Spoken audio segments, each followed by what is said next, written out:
Arras and Rotterdam. I don't know why I said the third one in some sort of weird European French sound.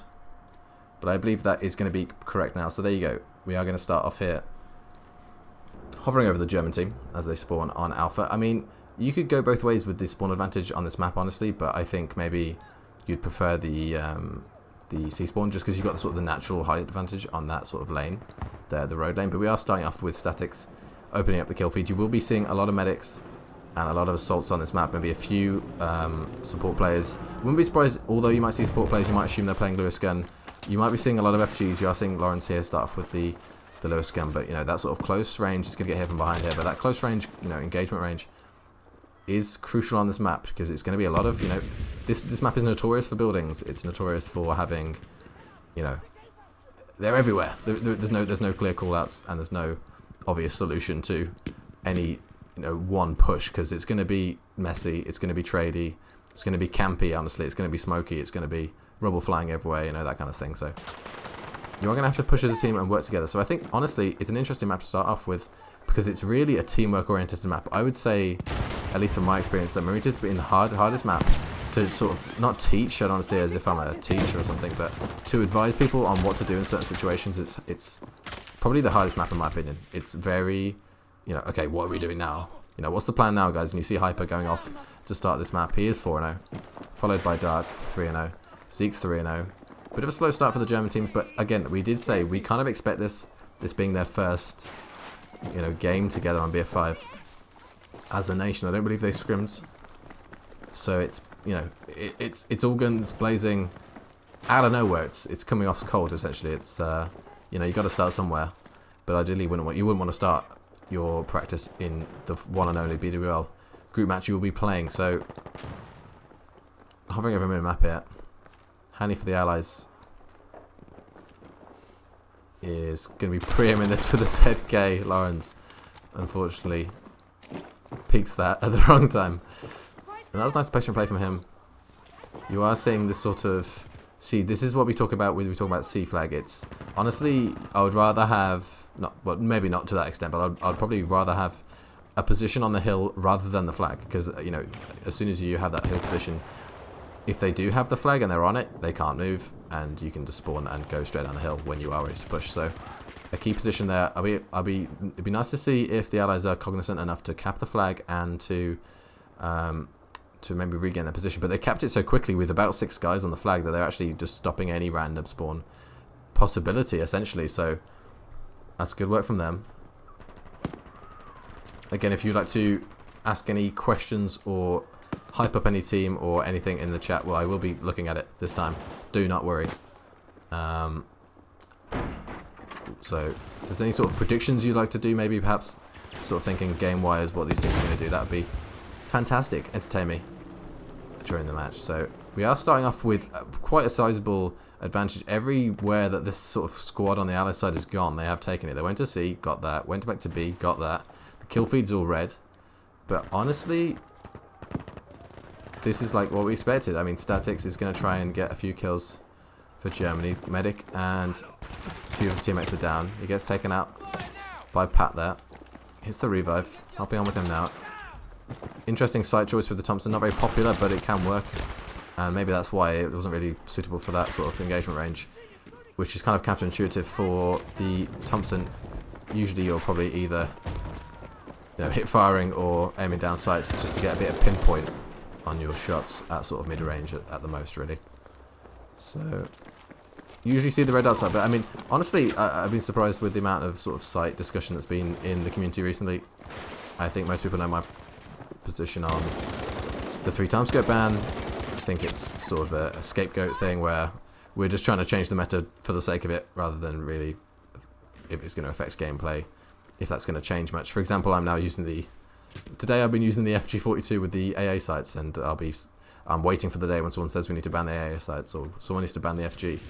Anything which is effective we need to ban, essentially, and to ignore the fact that this game is a ranged game bigger than BF1, and you know, naturally longer sights will apply to the map. But I'm preaching at this point, so sorry guys. But no, the sight stuff is interesting because a lot of people have a lot of different ideas. It's probably the least cohesive part of competitive Battlefield is what sight are you using on that gun? Well, I see people more and more losing like the red dot sight on the STG now, with Ash and Nak using it. I think Eldith started using it as well. Like it's interesting. It's interesting how people use the same gun mainly. You know, you're going to see the Thompson for the med class. You're going to see the Sturmgewehr STG for the assault class. You're going to see Lewis gun FG for the sport class. But you are going to see, you know, like a ZK here and there if you're crazy. You know, an SF every so often if you want to be cheesy. But most of the time, you're going to see the same old things. But starting off this game pretty fast, I noticed that whenever the Germans get a 2-cap, they are very quickly wiped off the flag. I am going to give, on this map, I am going to favour the aerial view to sort of give an idea of the spawns, the pushes and how they work out, and not necessarily the close range engagements, because you are going to see the kill feed, usually against 2 close teams, be red, blue, red, blue, red, blue. Trades going in down 40. You sort of see that now where it's not really clean. The player is going to get a 2-piece at most probably and then go down. You see Dark there with the height advantage, really good position from him. You are going to see Reggie Medic here push on this right side. He is last guy. They do know where he is in general, but they need to try and seek him out before he gets teammates spawning on him. This is what we see in Battlefield 5. It's this reliance on the spawns, and I think that was a very questionable decision by the Allies not to push. I mean, they are holding. They would rather basically hold and just let them come to them. It's almost farming for kills, but it's almost a bit of a flex to say that we don't even need to chase your last guy. We think we can just beat you 4-on-4 next time round, and they've kind of done that. It was a 3v4 because Statics didn't push, but he's just going to do the same thing again. This goes on over and over again. If you don't push this last guy, which the Allies aren't doing, then against a tougher team you will suffer. You will be punished eventually. You know, if you give enough time for the apple bite thing at the carnival, then someone's going to get it eventually. It's just a necessary thing that's going to happen if you don't push this last guy. Luckily, again, like I said, they've just been beaming essentially. Dark really locking it down on this high advantage, good position from him, representing the Tri Boys and their game sense there. And I mean, I am pleased to see that Germans have got a 2-cap. They haven't been wiped off the map by any stretch. They're slow on the rotation to their home flag. Arsene is watching this lane, but he's trying to, you know, get the pick on Dark, but he should know that there's a lot of guys on A now. He's heading back a bit too late. He's probably going to run into QTR's pre-fire probably any second now. There we go. Medic again rotating back, but it's just a tad too late. A bit slow. Not really realising the decision making there. Honestly, you could expect maybe Arsene to push on to C, unless he had the support, because at that point you're sort of going one by one. Arsene goes down, Medic pushes, goes down. You've now got 2 people working together, which is nice to see. You've got the 2 DSO players. Bit of chemistry there from their team plate. I'd like to see if Net can do anything special here. He's going to need to, because they have got the disadvantage on this flag. Tries to play the dynamite. Happens a lot where you've got the dynamite in your hands and you get taken out just because you can't shoot back essentially, so that sucks for him. And you see the sort of wipe on A. They kept the flag, wipe everyone off, and now the B spawn's going to come through again. And the rotation push onto from B to C did come through, but again, you know, the last time we checked this flag, not much has changed. Dark still with the height advantage. Arsene wasn't aggressive enough last time on the road to take him out, or was at least, you know, distracted on A. Gunfight going down. Dark again locking it down for his squad. No spawns on C now. Germans do take their home spawn again. I'm trying to favour them in terms of the commentary, in the sense that they are trying to make a comeback here, and although we do expect them to lose their first map, just on the, you know, the fact they haven't played a match yet, you'd like to see them warm up a little bit. They do get a wave of kills, but they do need to get the important ones as well, and they do eventually pick up this kill. Eventually on this guy on A flag. They do hold the flag, but this is the thing. Allies seem to be a bit quicker on the rotations. They already are hitting B, so it's like, guys, we've got 2 flags, that's great, but you know, you've got to start thinking 30 seconds ahead. And I think they maybe applied so much pressure onto A just to cap it that they're going to need to get back pretty quickly, smoke off the lanes, stack the flag, and you see Thomas is flanking around. Bull takes him out. Good pick from him. Arsene watching this left side. There is guys all around. It's hard to see without, you know, these players can't see the player outlines, so that sucks for them, but obviously we can as a spectator. See 3 guys on the side of the Allies. Arsene looking the wrong way. He's going to go for the risky revive. He's going to get it just because he's been watched over by Statics, who's, I think, been their best player. Oh yeah, by a mile. By an absolute country mile. best player in the lobby, maybe apart from Dark, who's done his job perfectly well. 17-9 for him. You could say carrying the way, honestly, for Germany in the slaying department right now. Everyone else is about the same. And then Statics is really lighting up. You do see Hyper come out with a two-piece nade. QTR, a solid player as well for the Allies. Knows his stuff. Very solid. Doesn't play too risky. Plays pretty solid. Statics almost gets the two-piece. I thought he was going to get the two-piece. Very well-placed Incendiary. Incendiaries are useful not to get kills. Honestly, you're never going to really get an Incendiary kill, but just to hold down the lane for a sec, just to stop the delay, especially in those houses where you can say, I don't have to watch the stairs because, you know, they won't be pushing up, or if they do, they will be weak, and I will know about it because the hit markers will start coming through. So, smart grenade use there. QTR again, this is the sort of thing we've seen. Just the staying alive skill on the side of the Allies seems to be a bit better, and I know that seems like a weird thing to say as a commentator because we know the gunfight is, at the end of the day, if you have better gun skill, then you're going to win. If you win every single gunfight, regardless of tactics, you're probably going to win the game. But they have shown that they are better at these little small details that I think Germany might be sort of behind on the learning curve of playing round after round after round, especially on these new maps. I wonder how much experience they have, not just as a team, but also individually, how active these players have been. I know the DSO guys have been playing, I think, against me earlier. They probably hate me with the FG42. But they have been playing, they've been grinding, getting used to the rotations and stuff, but it's obviously a different thing when you start playing an organised international level scrim, so be interested to see how much that pays off for them. Good to see the Germans have the 2-cap for a while. They're even trying to go for the home spawn again. They are currently occupying the enemy's home spawn, which is probably going to be lost any second now, so they know the rotation has to come through. They're really stacking B so heavily that they haven't actually got a chance, and I think they're going to get pinned in both A and C here, which sucks for them. But again, they've really overloaded B to a fault extent, honestly, because I think the Allies have shown that they can hold down these outer flags better than the mid flag. I think Germans definitely had the advantage on B. And honestly, this is the tail of the map. Bull is going to try and do his best. He's got the height advantage, but is he able to, do it properly? Essentially, that's to be determined. Are all players using control in this match? Now that is one hell of a question. Coming out from PLG Whiskers. Honestly, I think the safe answer would be I don't know. Obviously, we don't, enforce like a 8v8 hand cam, unless we want to be sponsored by a camera company in the meantime, providing such a sweet influx of cash. But good TP from Raging Bull there. Footstep patch comes through there as he's able to turn on a dime and hear him coming. But I would like to think so, Whiskers. I would like to think so. Which squad is Germany? The blue team right now. Unfortunately, they are going to get a 2-cap, but it might be too late. They have to watch out for, in Battlefield 5, obviously you're going to lose tickets if you are at the receiving end of a 2-cap or a trip cap. But also, if you die, if a player dies, that will lose a single ticket on the other side. So they have 4 deaths left, and it doesn't look like Arsen's going to be revived. They are losing C. Bull has to go huge. Okay, teammates take him down. He should know he's been taken down, or the call out should come through. Gets shot at from C. They haven't got any time to waste. Honestly, at this point, you've just got to push, because I assume that's not a hit fire. That must be a glitch. There's no way that he's hit firing from that range. There's a guy in the corner here. It'll be interesting to see if they see him. They don't. He goes straight past. He's going to get this kill, but he might get picked from behind with the dynamite. And it looks like the Allies are going to take this game just on the. A pretty solid game from them, honestly, all around. Started off quite quick, slowed down a little bit in the middle of the game, but they sealed it quite convincingly there at the end as well. So 046.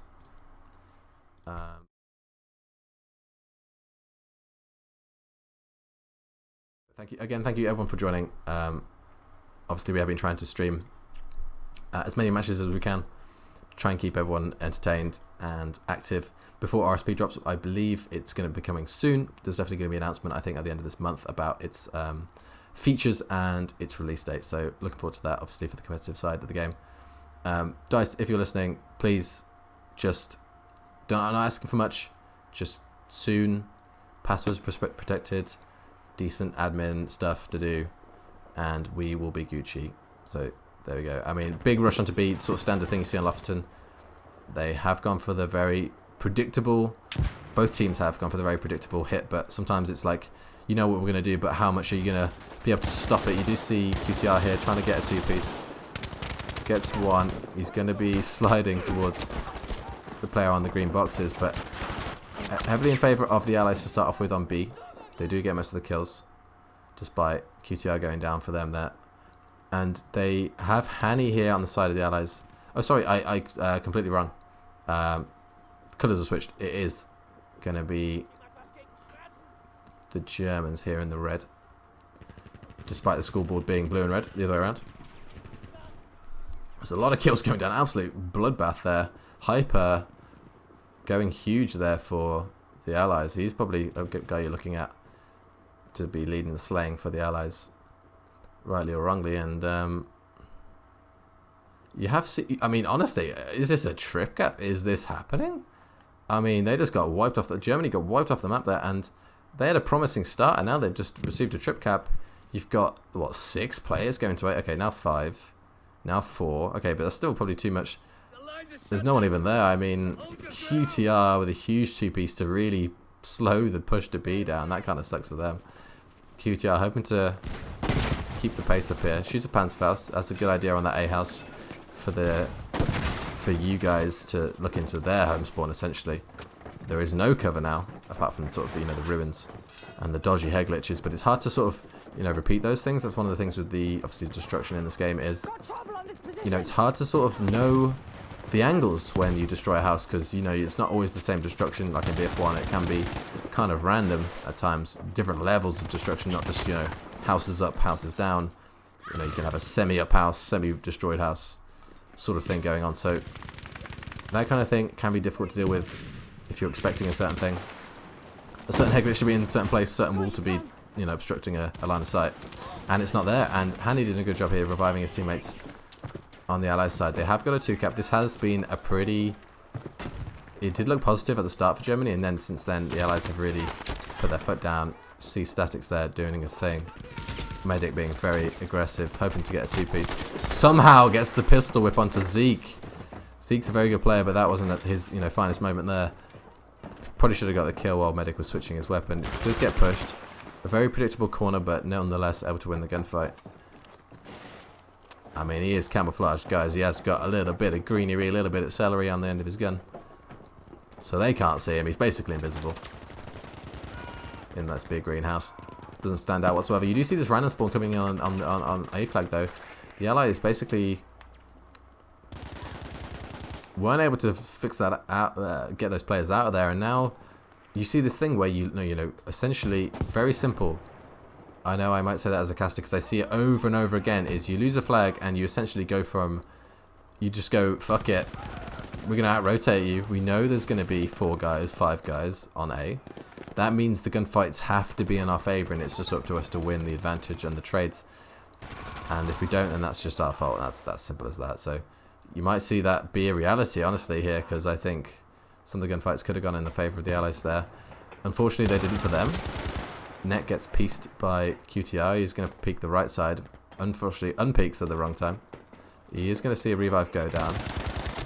Slow reactions there, unfortunately for him, but good pick for Lawrence with this Lewis gun. Absolute goat gun. Repping it for the boys. He is going to try and turn and burn onto Zeke, but Zeke gets the kill. Going to hop on with him now. He is going to try and be attacking this flag for the Allies. Germany does have it right now. So many guys on Ich Fixie class. B wasn't able to do it, but the random spawn for C comes in. This map is probably the most crazy random spawn map there is in the game. And you see that coming to effect because they're back on the flag in no time. You've really got to watch this. Both teams have done, honestly, a poor job at watching random spawns. But sometimes Lawrence, 3-piece, catches them all off guard with the Lewis gun. They probably lined up because of the sort of linear, you know, spawn in this general direction and just run to the flag.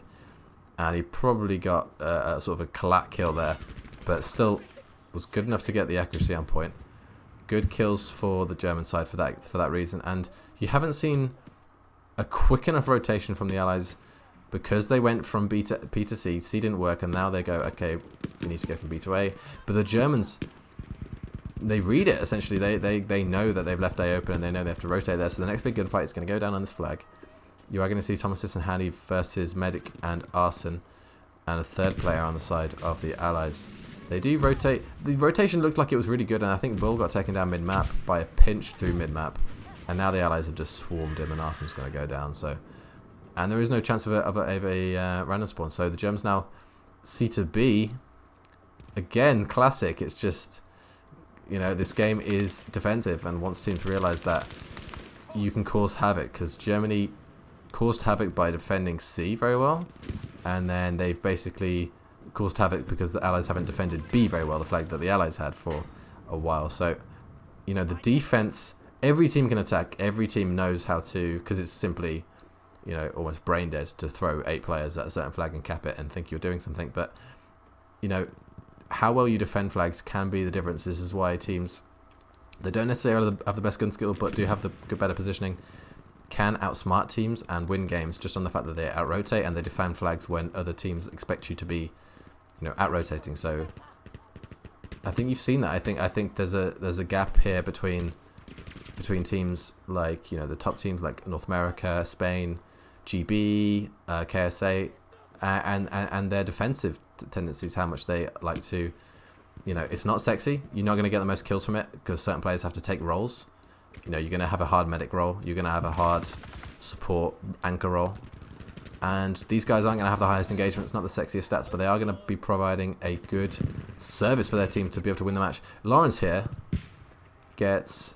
So they're about to lose B flag. He gets a B spawn and very smartly runs away and goes for this long flank around C. Dark is going to be here. It's going to be a tribe-on-tribe gunfight here. Dark hears it. By the way, he turns around. He's going to have the height advantage. Lawrence doesn't read it, and Dark, with the crazy headphones, does hear it in time. But the C sort of flank from A to C, they get the trades. Not trade, even. They get a wipe there. Medic on the flag here.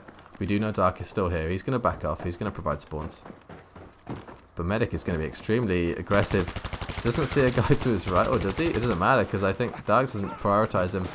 Medic somehow gets away with his life from the gunfights on B. There is a guy right behind him. Dark is going to peek him. Dark gets away with his life. He's going to get pushed by Statics on this left side. He wins the gunfight. Gets the revive onto Medic there. Crazy camera movements here, but we see the FG. I swear I took... No way.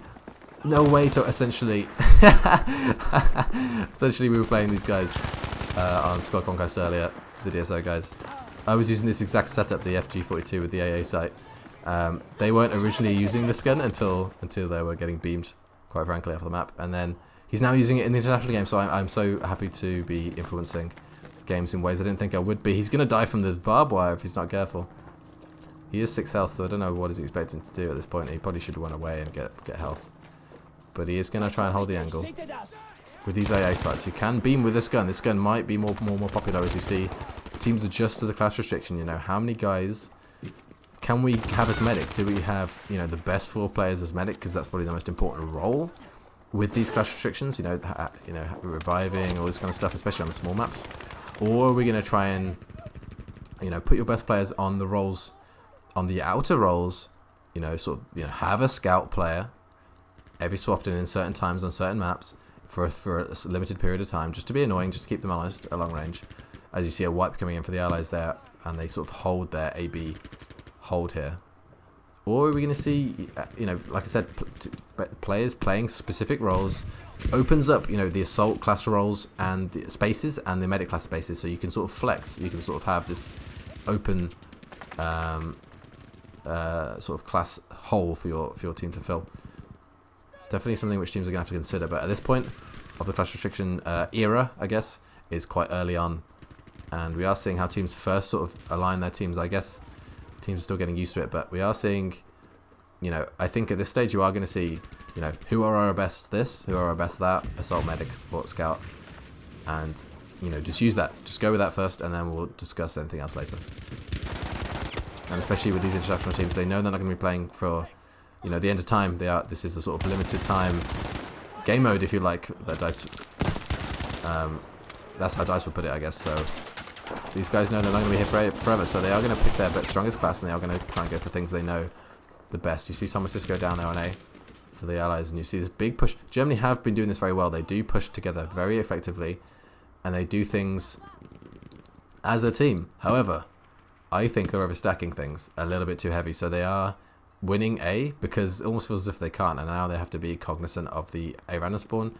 4 guys, they do get the kills in their favor, but they are, there's the 2 guys, DSO guys, rotating onto B, sorry. You know, expecting this rotation from C to B from the Allies, and I think they're right to do so.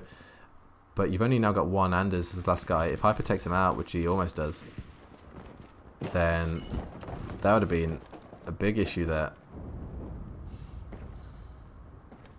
If that did take place. Gonna try and get out of this building alive. I want to check the sort of the performance levels. You are seeing pretty even on the side of the German team, but you are seeing Hyper and Hani and QTR lead the way in double figures, nearing 20 kills each for the Allies side. They are in the lead, but I mean, the Germans have got this B-C hold, and they are applying enough pressure onto A to keep them honest. I think Medic able to win the gunfight eventually on C. They hold that flag, CB now. This is the way the game is meant to happen if, you know, we're going off spawn side, so the Germans do have control of their home flag and their middle flag. I think they're smart to rotate over, but Bull is going to be crucial here. He needs to spot this push, he needs to win this gunfight. He does. Is he going to know there's 2 more? He gets another one. He's going to get smoked out, so good smoke from that medic there just to cut off his sight line. Makes the, you know, longer range STG Lewis gun players back off for a sec. That's all you have to do. Get them away from you for a sec, and do it that way essentially. It's all about moves and counter moves. Nothing in this game is uncounterable, if that's a word. But you see this massive wipe on the side of the Allies there. They really clutch up. It is pretty close though. I do love to see this because you were wondering, you know, how slow the Germans are going to start. I think I was kind of correct, I guess, if I'm allowed to say, in saying that the Germans had a slow start on Marita, and now they're sort of going, okay, guys, you know, let's figure it out. Let's figure out what went wrong, and then come out hot on the next map. 1-on-1, I believe, or something near to that, on this C flag. Shooting each other because, you know, why not? But this rotation again, complete lack of defense onto B. Very kind of disappointing to see, because it's like, again, it's more than they've done it again. This keeps happening. This is a trend. It's, I think, 6 guys running around together doing a certain thing, and they win the gunfights and probably pat themselves on the back, and then it's like, that's great, but you've not got 2 flags, because this game isn't about pushing 1 flag and zerging around like it's a public match. It's about structure and lines and, you know, a consistent team form, which allows you to replicate the pushes or fend off pushes. And I think there's a lot of attack and not enough defense on the side of Germany, so they rotate back to see, at least the DSO guys do. They seem to be doing the smart work, if I'm allowed to say that, putting some pressure onto B. But Thomas is the last guy, and you might say, well, Jim, you know, Allies aren't defending B very heavily, but that's because obviously they need these 2 flags. I assume it's about the pacing, you know, right? So they need to cap A, and I think about now you need to see players leaking off A, like now, not in 10 seconds when you're all reloaded and healed up. Like, you need to see players go to B now, because the push is going to come in fast from the German guys. Luckily, you see the gunfights won, but there is more pressure from the Germans here, so this is a good rotation off both sides. This is kind of the game now. It's 10-10 essentially. Germans on B, stacking the flag, watching these pre-aim corners, gets beamed by Dark with the Lewis gun. Hani providing the close. You can't see him through the smoke, but there was a 2-piece there if he wanted it. Pushing straight through, gets another kill, repelling the German guys straight back to their spawn building. This is extremely close and tense here. The German guys need to win a map. This will be huge for them confidence-wise going forward, but the Allies are absolutely swarming on B. I don't think there's any chance. They're all holding their respawns. Bull here might be making the play. Honestly, you just love to see the German guys win a few gunfights and not go down, because they aren't going to be able to... Oh, no, you see 3 guys go down. That's going to be the ticket lead gone. I don't think they're going to get A in time, because they have to hold those respawns as long as they can, and the game is over. The Allies do clutch up in the end. Extremely close game. You see 23 from Hani, 21 from Bull on the side of Germany. Hyper with 22 as well. A lot of slaying on both teams. Honestly, that map, it goes down to 4-0.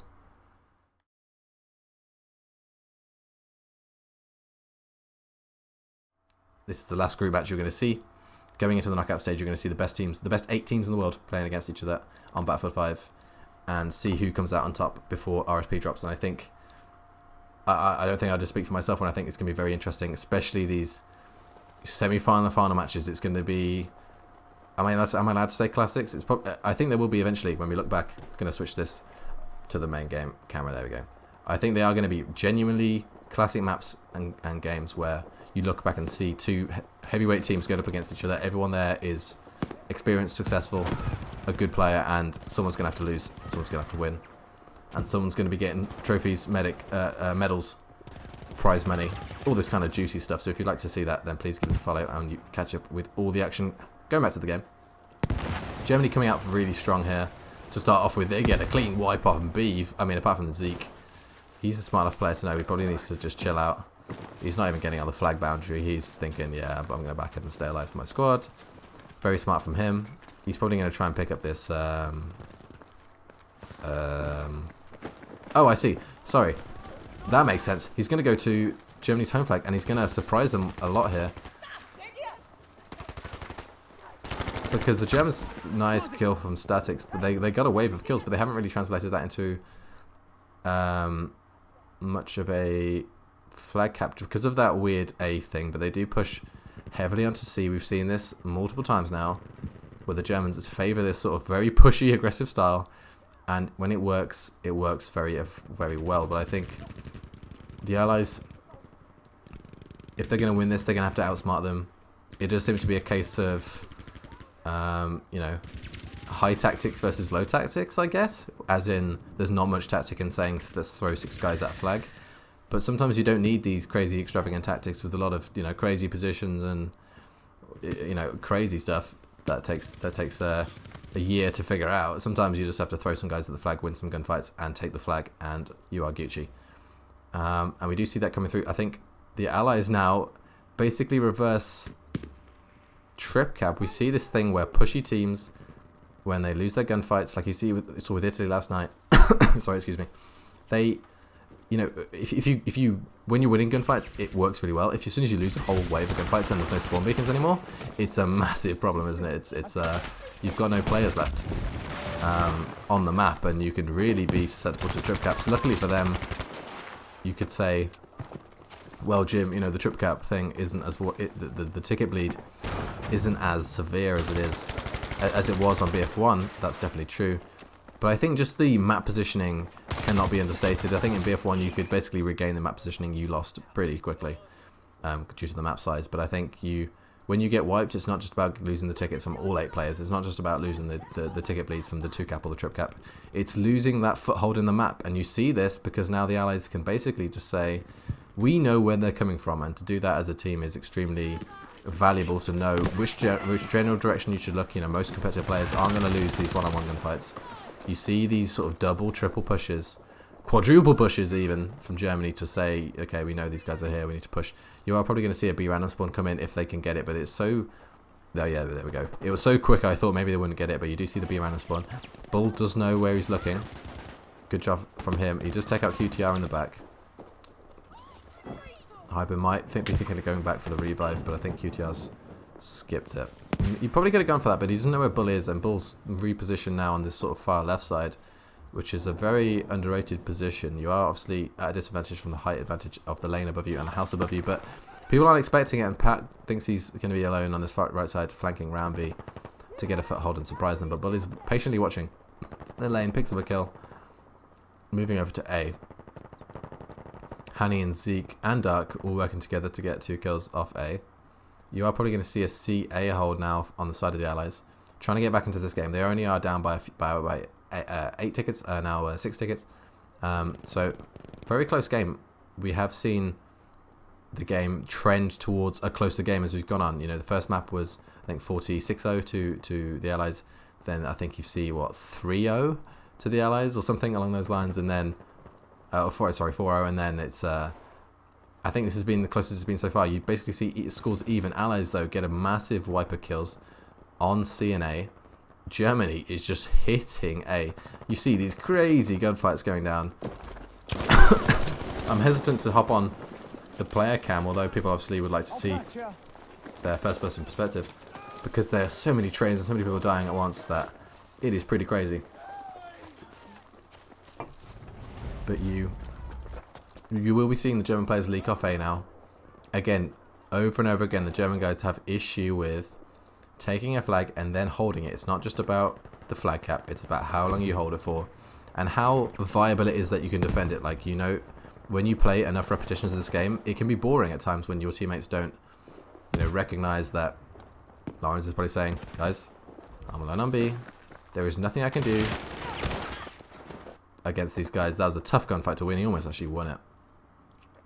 But it sucks if you're the last guy on the flag and you can't get support. And I think 2 guys were trying to defend it, but it's not enough because teams aren't going to push B flag with 1 or 2 guys. Realistically, they're probably going to push it with at least 3 or 4. So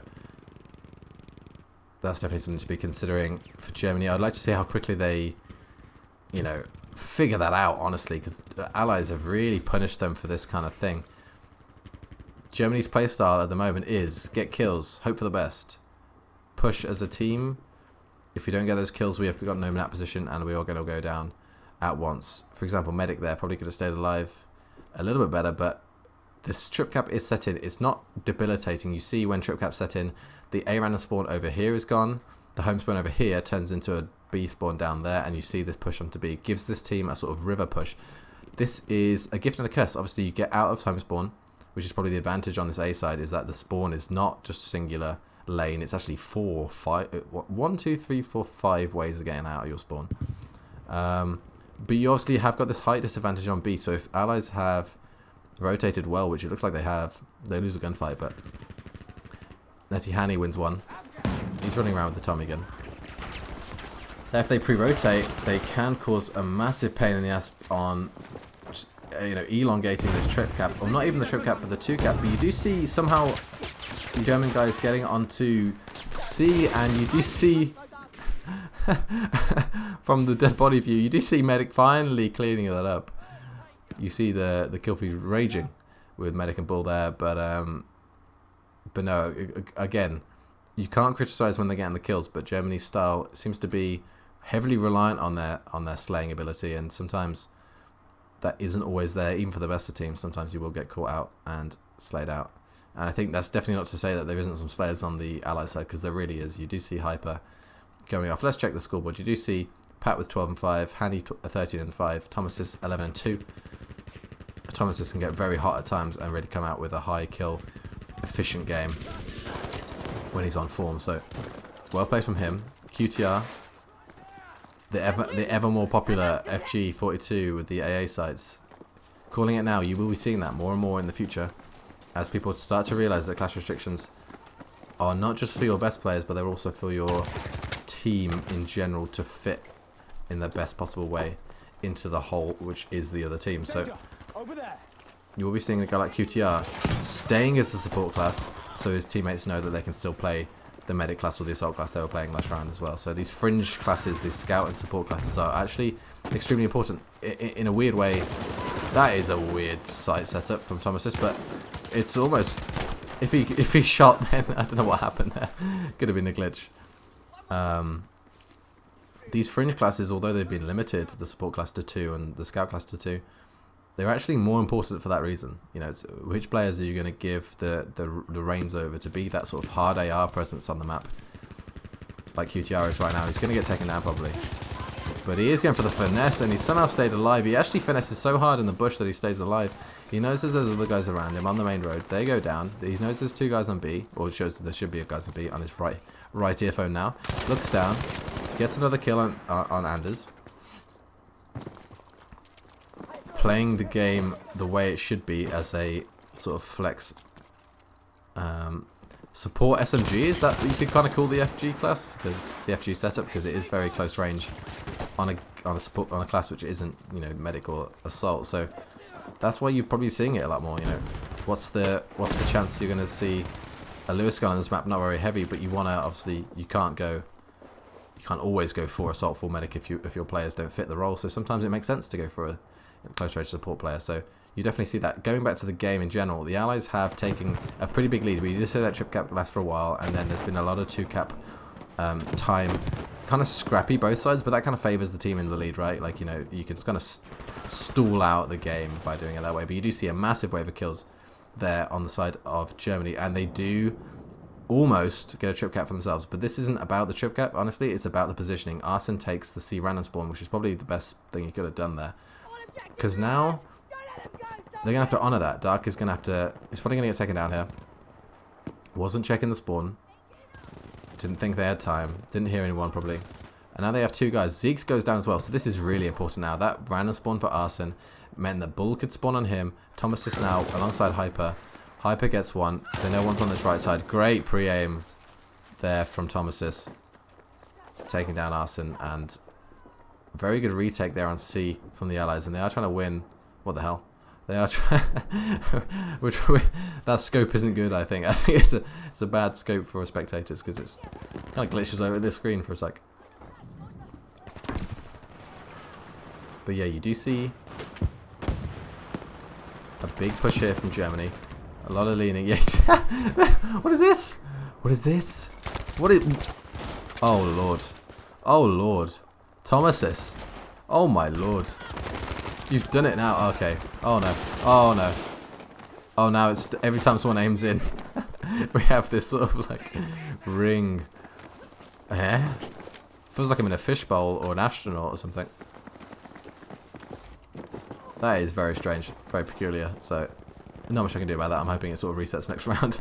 And I'll try and avoid spectating anyone like Thomasis with that sight. Because at the moment we're sort of like... sort of zooming in. That isn't meant to happen, obviously. But it's all good. It's all good. Germany seem to be extremely good at slaying at times, at certain times. But you do see them... constantly trying to bring games back with, you know, not enough tickets left to make it feasible, really. They can't have any more ticket bleed. They've got 3 lives left, and any push which goes down, it's going to have to be efficient. It's going to have to be very efficient. You're going to have everyone doing it purposely. And I think it's interesting because sometimes teams don't sort of start this we need to revive mode until it's like in the single digits. Honestly, you should be starting it when it's about 20 tickets, 25 tickets, something like that. You should be saying, okay, we need everyone to revives, because it's just that sort of mentality of we need to start winning gunfights now. We can't just start doing random stuff on the map, because we haven't got time, we haven't got the tickets left, and I think you're probably going to see someone like Crass bleed out there, and I think that's going to be a 34-0 win to the Allies despite Germany's best efforts. So there you can see it, 33-0.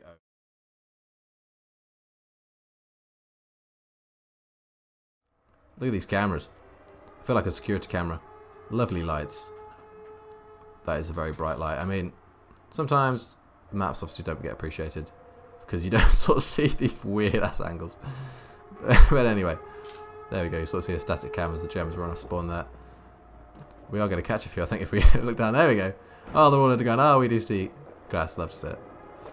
Going to move on to B flag. That's where you're going to see most of the action. But I am going to hop on and stop messing around as we see the back ass end of the Allies as they rush B.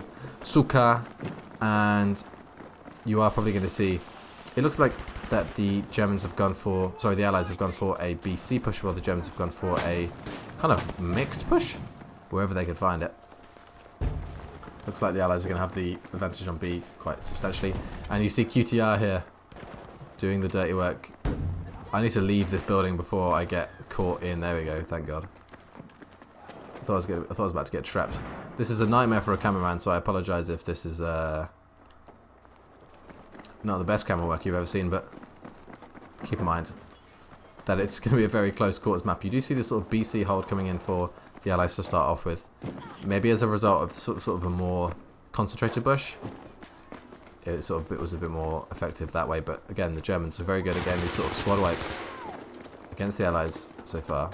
And he's going to get one and dip. Probably a smart decision as the trade tries to come in. He's going to get a squad mate to spawn on him. He's essentially going to leave and go all the way around as he sees guys coming off rotation. Dark gets taken out by statics there. He's going to have a guy behind him. Does get taken out. Hani again playing these annoying weird corners here. Trade is about to come through again. He's probably calling out. He's behind the green boxes. Behind the green boxes. But Neck, for some reason, or maybe didn't get the call. There, maybe communication isn't working out because there was no recognition that he was even on the left side. Hani, obviously, was 24-9, leading the lobby, both teams. Last round. Maybe because the call-outs aren't there, because he's clearly not doing anything particularly revolutionary. I think he'll agree with me there, honestly. He's just playing very smart, very obviously good accuracy there, good composure under fire. But nothing pretty crazy. He's just sort of bided his time, and while his team's done work on A and B, he's going to do the smart thing, going to wait for a squad spawn. He's going to say there's probably guys on C, but it doesn't matter because I'm just going to chill.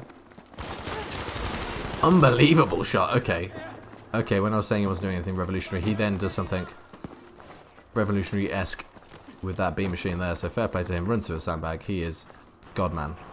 I'm going to leave him though. Hyper here, watching this peek through, gets Anders. Pretty, I don't want to say dumb, that's too harsh. Too predictable of a peek there from Anders there, really on that head glitch. It's the only way to see in, and to peek in and have a look around is probably not a good idea. You probably want to destroy the whole sandbag and maybe destroy another sandbag as well to give him a bit of something to think about. Raging Medic. Good turn on. Good accuracy from him, but you will see this map do this. It's going to be back and forth. I think you constantly see the allies have a lead, though. It seems as if they're just a step quicker. They know the game a step more. They don't need to be, you know, best of buddies. They're playing together for years to know that they need to work together for these few matches and to be effective. They need to do things as a team. You see them rotating better, allocating players better, in my opinion. Such as the start of this round, they committed to 2 flags instead of spreading themselves out too thinly on 3, and hoping, for a miracle essentially, which is what Germany seemed to be hoping for, was clean wipe on all flags.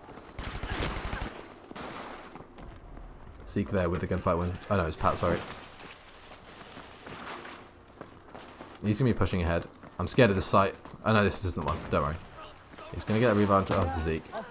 They are going to win the gunfights thanks to Dark on A. Again, I'm not joking when I say Germany is literally just doing things as a team.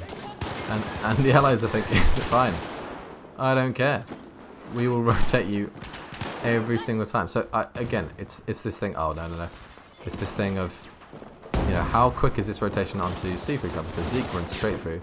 He's going to turn around here. Oh.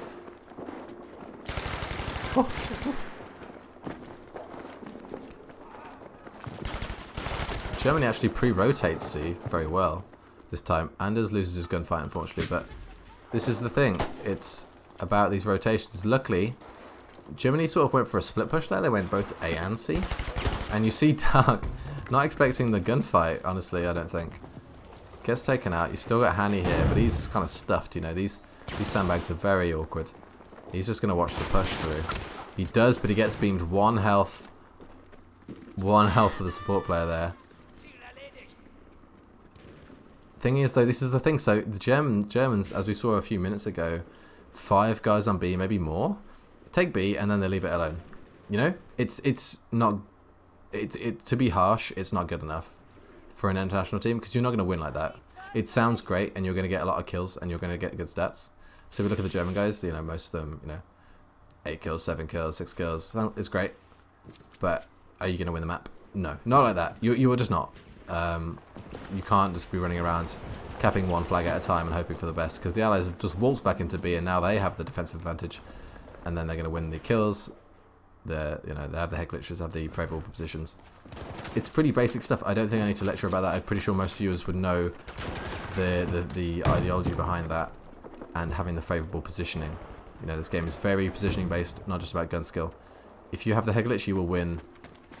2 equally skilled competitive players, you will win if you have the favourable position. And once you have that favourable position, obviously you need to keep it. A double impact. Was that a double impact nade? Jesus Christ.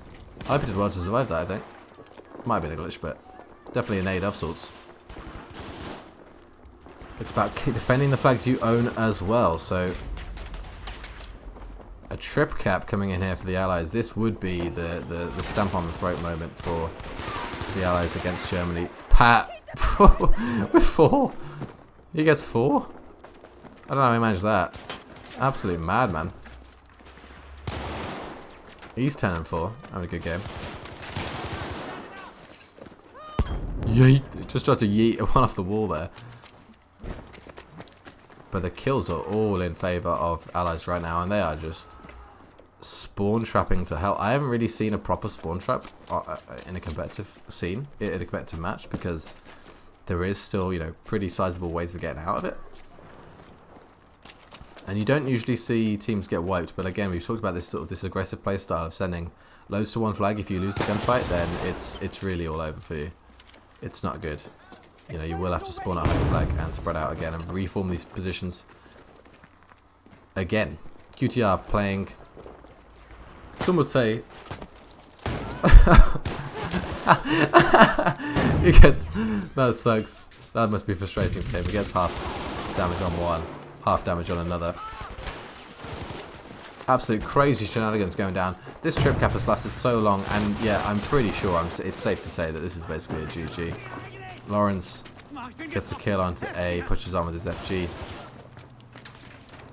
Has a scope on for this range map, which is probably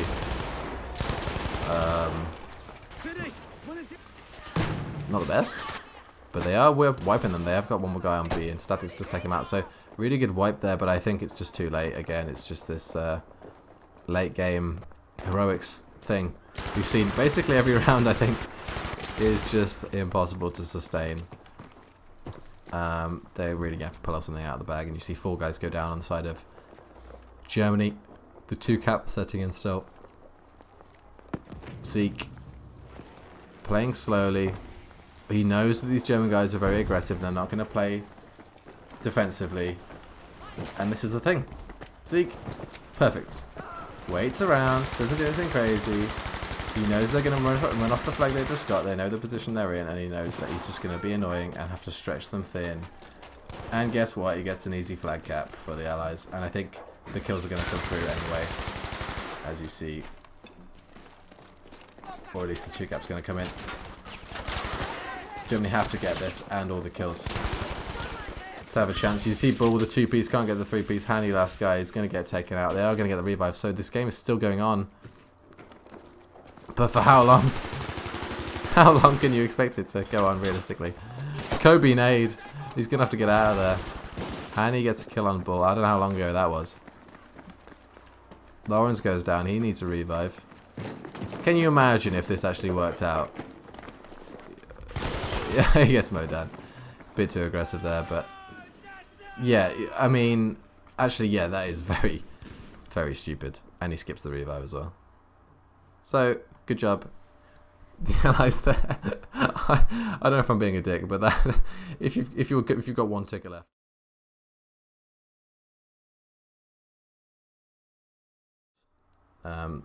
Down the fence viewer, it is already a GG. Allies have won 4 maps out of 6. We are going to have 2 more maps. We're going to see Arras here right now, starting in about 10 seconds, and we're going to see Rotterdam straight afterwards as well. So it'd be nice to see Germany win at least 1 map in these next 2. Allies have obviously had the advantage in maps, but they have won 4 maps and only got by 166 tickets. So about an average of 41.5 per round. So it is pretty close.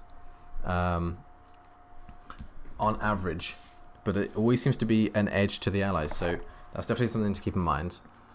We are going to see the Allies with C-spawn, which is generally regarded as the favourable one, so we are going to see them push fast onto B.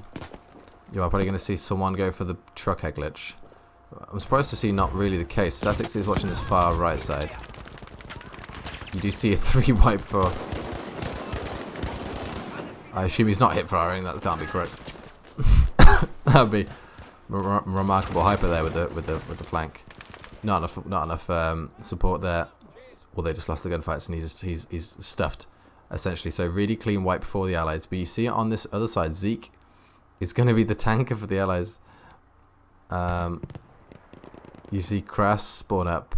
Finally, I don't think the German guys were expecting a tank. maybe they forgot that they've just been unlucky to not have a tank map so far. I mean, they haven't got a tanker, I believe, who's naturally a tanker. I don't know if Krass is. You do see Lawrence providing some pressure here onto... Just get taken down by Zeke straight away, so doesn't really do much damage in total. You see a lot of mid-map pressure. This is obviously one of the core maps which has been in the game for Squad Conquest since the very beginning, so you are expecting teams to know what they're doing at this point. So there's not really any excuses on these maps. Maybe apart from we haven't had enough practice recently. You know, you can get unlucky with scrims and avoid certain maps and just not have enough practice on them just by sheer luck or, you know, lack of luck. But realistically, we're not really expecting any groundbreaking tactics that we've never seen before happen on this map. So it is gun on gun, team on team, player on player.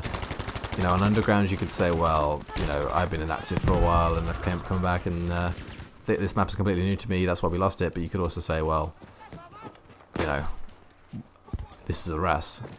You know, it's been in the game for months and months and months since what, like December, January, something like that. So, you know, last year. So it's you've had enough time to practice.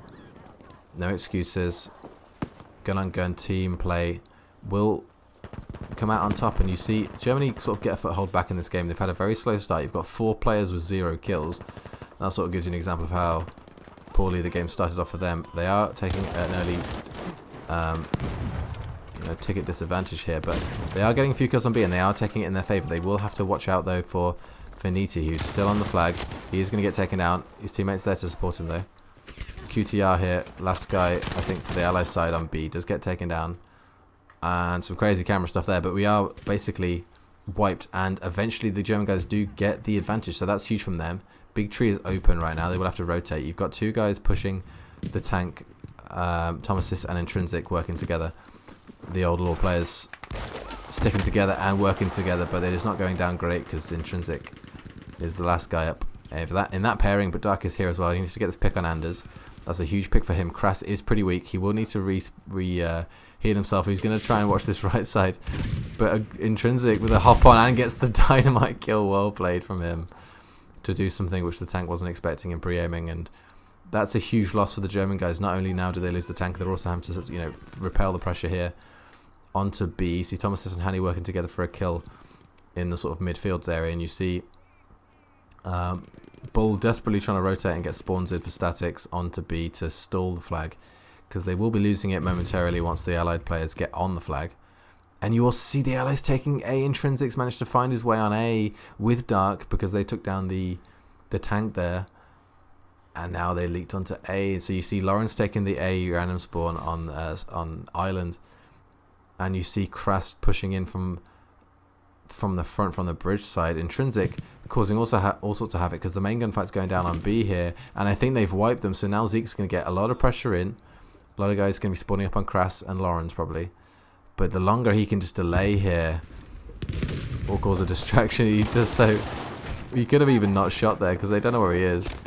Yeah, maybe a little bit more patience would have gone to plan there, because you're not really going to win any gunfights. You're playing the role of the pest, of the annoyance there, and honestly, the longer you can just keep them on the flag and they know that there's still one there, they're going to have to stay there. So honestly, could have just sat in the top house and just said, okay, if you want to come up these stairs, you're going to have to do so by stepping on my dynamite. So he tries that for the middle stairs. Unfortunately, not able to do that. For as long as you maybe could have got, but then again, we're really splitting hairs here for these players. You know, they do know what they're doing. They are some of the best players in the game here, obviously competing in this international tournament. So honestly, you won't see much change here. We do see a pretty sizable push into Village. QTR gets a huge pick onto Arson there. One-on-one essentially for him and Statics, but he has got the support of Hani, although that is taken away from him. Bull with a huge flank from mid-map. They don't think they see him. Niti is going to go for the trade here probably, but it is going to be delayed. Bull's going to have the height advantage on B if he takes it, or if not, he's going to know the pressure's coming in from front. He clearly knows someone's there in general.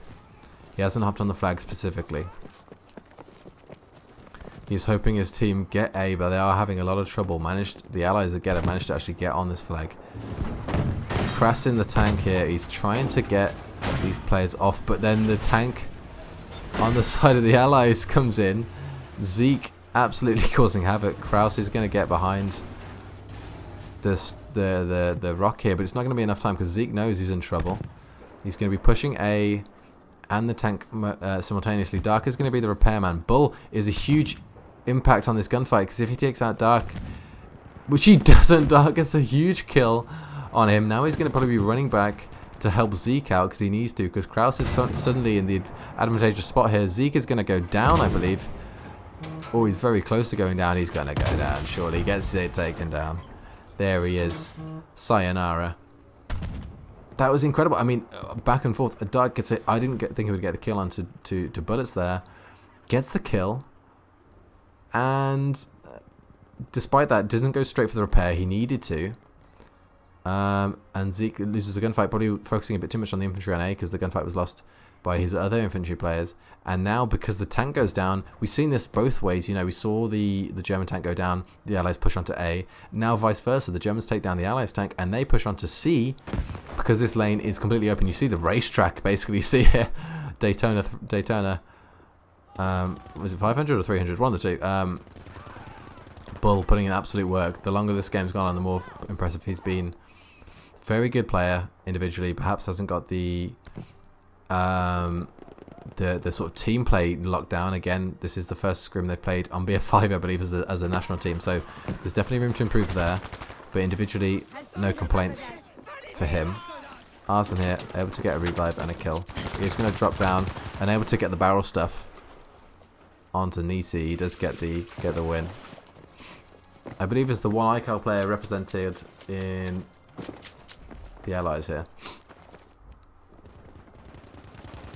Could be wrong, but at least the ones playing, I believe, is the only one. And Medic and Statics and Bull.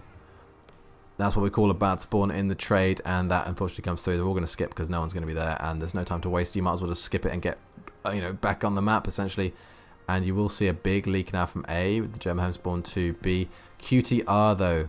This is the difference. Even just having the one guy on a map this large can actually be the difference, because you're obviously going to be spread out quite a lot. You're going to have one guy big tree, one guy ridge, maybe one guy in village, one guy on B flag.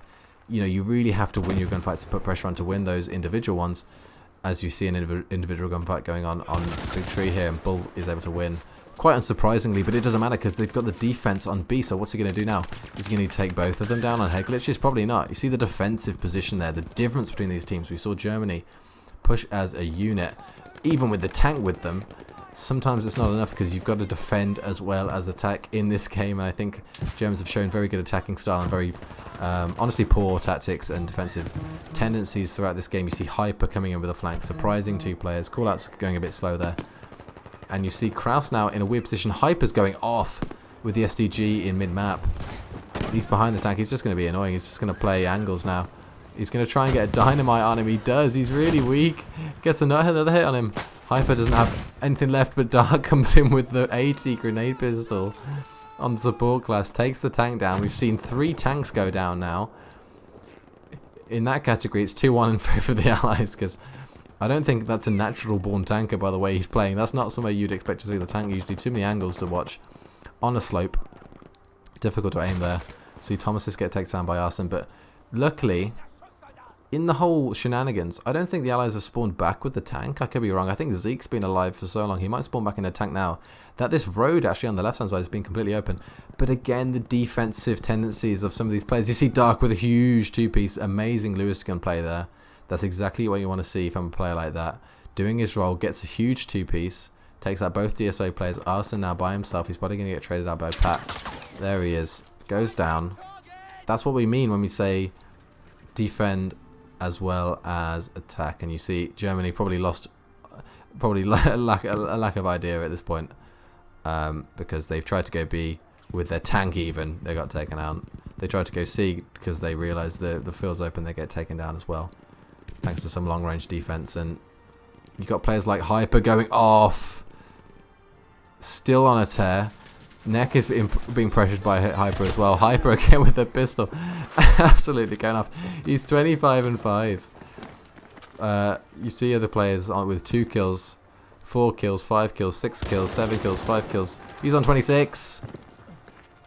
26. I mean, again, We talk about tactics as casters. We talk about map design, spawns, favourable spawns, least favourable spawns, tank play, defense, attack. Sometimes, though, when you can get 26 kills a map, things will just go right for you because it makes it easier on your teammates to do their job. They're in advantage, you know, there's more players on their side alive than their players, and sometimes you can just impact the game that way so heavily that it just, you can make mistakes tactically and you can still come out on top. And I think you see that. I think, again, this strategy of just, I would be interested to know if the German guys have some unconventional, you know, squad numbers. Usually you'd see, you know, 2 squads of 4, but maybe just maybe we would see, like, you know, like those 4 2-man squads, or maybe like a 3-man squad in there somewhere. But it doesn't matter. Just the way they play together so heavily, it sounds great in theory, but it doesn't seem to be working great. I realise I've had the media source on the whole time, so I apologise about that because I'm a moron. 87-0 to the Allies, though. We'll update the overlay now. Let's do that.